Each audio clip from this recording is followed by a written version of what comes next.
passagem completa para os irmãos em Mateus 15, do verso 21 ao verso 28, para darmos início à nossa meditação. O verso 21 diz: E partindo Jesus dali, foi para as partes de Tiro e Sidom. E eis que uma mulher cananeia que saída daquelas cercanias clamou, dizendo: Senhor, filho de Davi, tem misericórdia de mim, que minha filha está miseravelmente endemoniada. Mas ele não lhe respondeu palavra, e os seus discípulos, chegando ao pé dele, rogaram, dizendo: Despede-a, que vem gritando atrás de nós. E ele respondendo disse: Eu não fui enviado senão as ovelhas perdidas da casa de Israel. Então chegou ela e adorou-o, dizendo: Senhor, socorre-me. Ele, porém, respondendo disse: Não é bom pegar do pão dos filhos e jogá-lo aos cachorrinhos. E ela disse: Sim, Senhor, mas também os cachorrinhos comem das migalhas que caem da mesa dos seus senhores. Então respondeu Jesus e disse-lhe: Ó mulher, grande é a tua fé, seja isso feito para contigo como tu desejas. E desde aquela mesma hora a sua filha ficou sã. Depois de Jesus ser andado pela Galileia, espalhado ali, a chegada do reino dos céus, Jesus ele vai para uma terra estrangeira, que a Bíblia conta que foi Tiro e Sidom. E nessa terra havia essa mulher, esta mãe, que estava desesperada pelo fato de sua filha estar possessa. E essa passagem mostra justamente essa mãe aflita aos pés de Jesus Cristo. Por que essa mãe sofria? Pela sua filha. E embora ela fosse gentia, a passagem nos mostra que essa mulher tinha uma grande fé. Isso porque a fé, ela vem da graça divina e não da sua família ou da igreja que você frequenta. Spurgeon dizia que uma pequena fé levará a sua alma até o céu, mas que uma grande fé traria o céu até a sua alma. E essa mãe, ela tem um discernimento sobre o que está acontecendo com a sua filha. Ela sabia quem era o inimigo que estava afligindo a sua filha. Ela sabia que o problema da sua filha era espiritual, não era um contexto qualquer. Ela sabia que havia ali um inimigo que estava conspirando contra a sua família para destruí-la. E essa mulher, ela também discerne a solução para esse problema espiritual ali que afligia a sua filha. Ela já poderia ter tentado diversas outras fontes para que solucionasse aquele problema, mas ela sabia que só Jesus podia libertar a sua filha. E ela vai até ele, ela busca Jesus. Ela o chama: Filho de Davi, tem misericórdia de mim. Depois ela o chama de Senhor. Finalmente ela chega e se ajoelha no verso 26, e ela começa reconhecendo que só Jesus poderia salvar aquela filha. E essa mãe, ela transforma aquela necessidade em adoração ao Senhor. A filha dela está doente, ela está aflita, aquela mãe está aflita, e ela pede ajuda a quem pode ajudá-la. Ela não se conforma em ver a sua filha naquele estado. A sua dor levou até Jesus. Ela viu os problemas como oportunidade de se derramar aos pés de Jesus. Ela encontrou caminhos que pudessem levar ela a se encontrar com Deus. Aquela mãe, ela transformou a necessidade em uma estrada para prostrar-se aos pés de Cristo. Ela transformou aquele problema em um altar de adoração. Deus, às vezes, ele adia a solução dos nossos problemas para que nós possamos nos prostrar aos seus pés e reconhecer que só Ele é o dono da vida, é o dono da cura. Só Ele poderia salvar aquela filha. E o clamor daquela mãe foi com urgência. Aquela mãe, ela não perdeu a oportunidade, porque aquela foi a única vez em que Jesus passou por aquela terra. A única vez em que Jesus passou por Tiro e Sidom, e aquela mulher, ela não perdeu a oportunidade.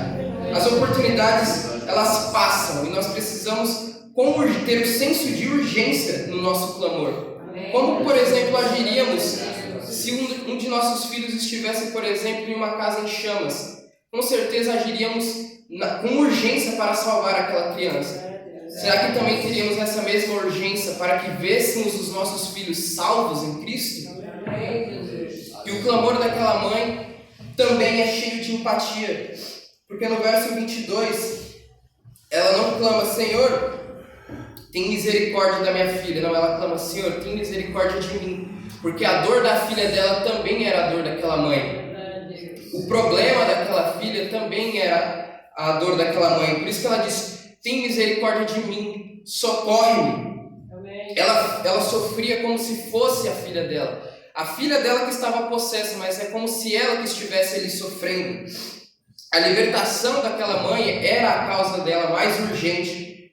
E aquela mãe ela estaria disposta, por este motivo, a enfrentar qualquer obstáculo, qualquer barreira. Aquela mãe era uma mulher determinada. Assim como Jacó, ela se agarrou ao Senhor e não deixou que a bênção escapasse de suas mãos. Ela enfrentou 3 obstáculos que eu pude tirar desse texto para conseguir a libertação da sua filha. O primeiro dos obstáculos foi o desprezo dos discípulos de Jesus. Porque aquela mulher ela vinha gritando lá de trás, Senhor, tem misericórdia de mim, me salva. Ela vinha gritando e os discípulos acabavam ficando incomodados com aquela gritaria. E essa mulher ela é um exemplo de um modelo de súplica humilde, como o centurião de Cafarnaum. E também perseverante como o cego Bartimeu, que ele também gritava, Senhor, filho de Davi. E nesse mesmo capítulo 15 de Mateus, Jesus ele se distancia das tradições dos escribas e dos fariseus. E no episódio da mulher cananeia, ele é pressionado pelos próprios discípulos para que ele se despeça daquela mulher importuna. Os discípulos, eles não pedem para Jesus atender aquela mulher, mas para que ele despedisse ela. Eles não pedem para que Jesus vá em favor dela, mas sim contra ela. Eles não se importaram com a dor daquela mãe. A desprezaram em vez de ajudá-la. E esse foi um dos obstáculos que aquela mãe enfrentou. O segundo foi o próprio silêncio de Jesus. No verso 23, depois daquela mãe ter clamado pela misericórdia de Jesus, o verso 23 diz que Jesus não respondeu sequer uma palavra. Jesus ficou em silêncio. Só que o silêncio de Jesus também é pedagógico, também nos ensina. Há momentos que os céus ficam em total silêncio diante do nosso clamor. É mais fácil crer quando nós estamos cercados de milagres. O difícil é continuar crendo, continuar orando pelos filhos, assim como aquela mãe, quando os céus estão em silêncio, quando as coisas parecem sair de mal a pior. E a terceira barreira, a terceira dificuldade que aquela mãe enfrentou foi a própria resposta de Jesus. Porque aquela mulher, ela não era judeia. E no verso 24 a 26, eu vou ler para os irmãos, diz: E ele respondendo disse, eu não fui enviado, senão as ovelhas perdidas da casa de Israel. Então chegou ela e adorou, dizendo, Senhor, socorre-me.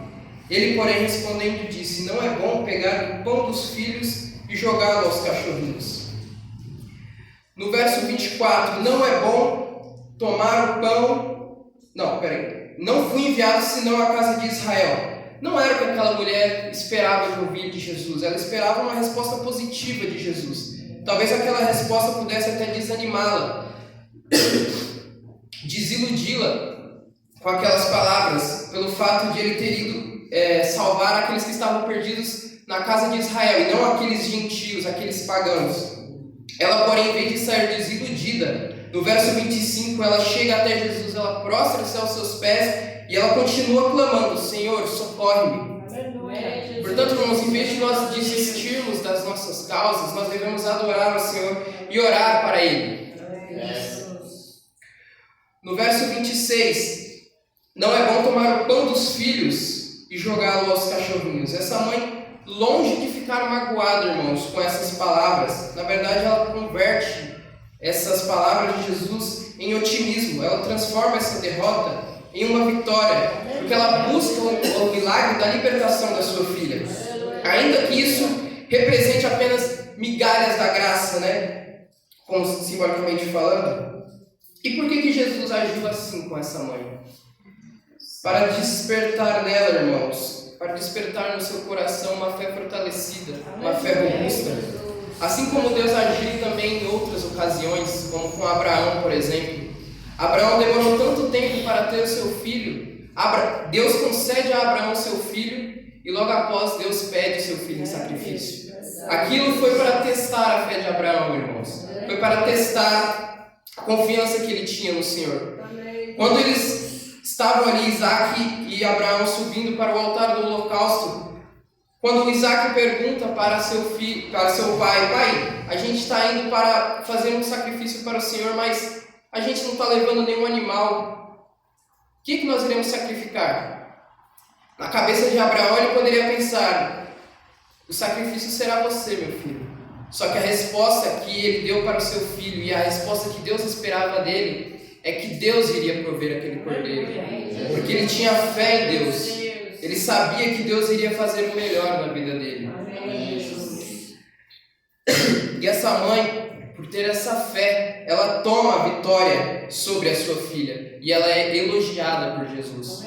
O nosso tema é uma fé que agradou a Jesus. No verso 28, Jesus lhe responde: ó mulher, grande é a tua fé, seja isso feito para contigo como tu desejas. Não foram os gritos da mulher de Cananeia que comoveram a Jesus, foi a perseverança da fé daquela mulher. Por ser pagã, ela não teria o direito, mas a sua filha ela foi curada pela graça. Jesus ele realiza um gesto soberano e profético que a partir daquele momento os pagãos também teriam acesso à salvação, apenas pelo fato de eles acreditarem, crerem, terem fé que Ele é o dono da vida e que Ele poderia salvar todos aqueles que estavam perdidos. A fé honra a Deus e Deus também honra a fé. George Miller diz que a fé não é saber que Deus pode, é saber o que Deus quer fazer. E a fé é o nosso elo que liga a nossa insignificância humana à onipotência divina. Aquela mãe ela recebeu vitória pela fé da libertação da sua filha. Jesus disse: faça-se contigo, seja feito isso para contigo, como tu desejas. E desde aquela mesma hora a sua filha ficou sã. A fé daquela mulher reverteu aquela situação da sua filha que estava aflita há muito tempo. O pedido foi atendido, a bênção chegou até aquela mulher. Agostinho diz que a fé é crer no que não vemos, e a recompensa dessa fé é ver aquilo que cremos. E a recompensa daquela mãe foi retornar ao seu lar e ver a sua filha salva, a sua filha liberta por Jesus Cristo. Ela perseverou, ela se humilhou aos pés de Jesus, ela o adorou, ela orou ao Senhor e ela prevaleceu pela fé. Portanto, irmãos, a perseverança da fé dessa mulher deve nortear também a nossa fé. Insista que Jesus vai atender. A promessa é mesmo dele: peçam e vos será dado, busquem e encontrarão, batam e a porta vos será aberta. Exercite a sua fé na oração, na reflexão da palavra, no testemunho da sua vida. Não desista de crer que um milagre de Deus pode fazer uma transformação na vida dos seus filhos e torná-los uma bênção do Senhor. Não aceite passivamente a decretação da destruição da sua família, do seu lar. Lute pelos seus filhos. Ore por eles e resista para qualquer obra do inimigo, assim como aquela mãe. É verdade. Talvez alguns filhos ainda possam estar perdidos dentro ou até mesmo fora da igreja. Mas busque ao Senhor como aquela mulher. Persevere na sua fé que Deus fará um milagre na vida do seu filho, do seu filho, de algum parente próximo. A oração, o clamor ao Senhor é a chave para obter a vitória em Cristo Jesus. Amém, irmãos? Esta era a reflexão que eu queria trazer para os irmãos, essa pequena meditação. Que os irmãos continuem orando a meu favor para que a cada dia possa aprender mais a palavra de Deus para trazer um sermão cada vez melhor para os irmãos.